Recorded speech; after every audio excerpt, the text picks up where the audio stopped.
Bonsoir. Bonsoir, madame. Bonsoir. Ah, ils sont là. Oh, Damien, mais comme il a grandi. Bonsoir.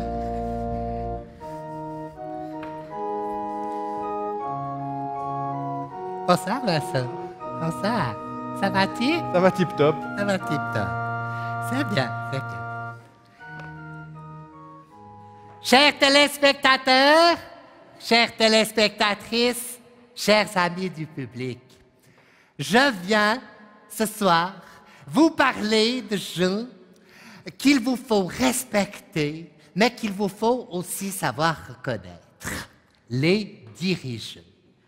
Vous le savez, ce week-end, la crème des jeux importants de ce monde se retrouve à Montreux pour la réunion Bilderberg.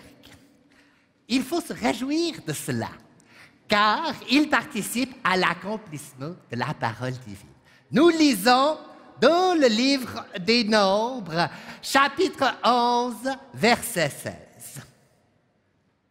Le Seigneur répondit à Moïse, « Rassemble 70 hommes respectables que tu connais comme anciens et responsables du peuple.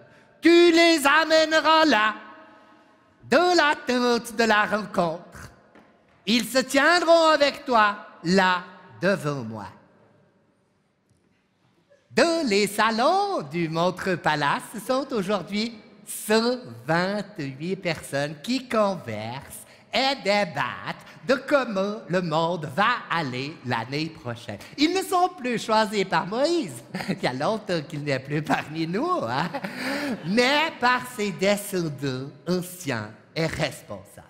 Et non, ils ne sont pas choisis par le peuple selon les règles de la démocratie, ce fléau moderne qui oblige le patron à convaincre les employés, les officiers à demander leur avis aux soldats et les maîtres à écouter les desiderata de ses esclaves.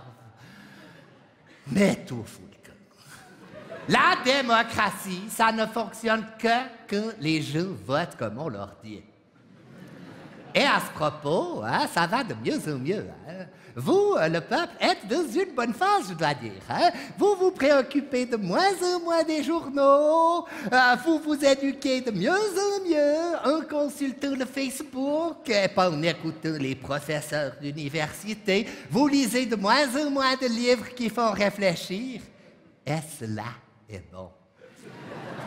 C'est notamment grâce à ces justes comportements serviles que de bons leaders ont été élus démocratiquement. Jair, Vladimir, Donald.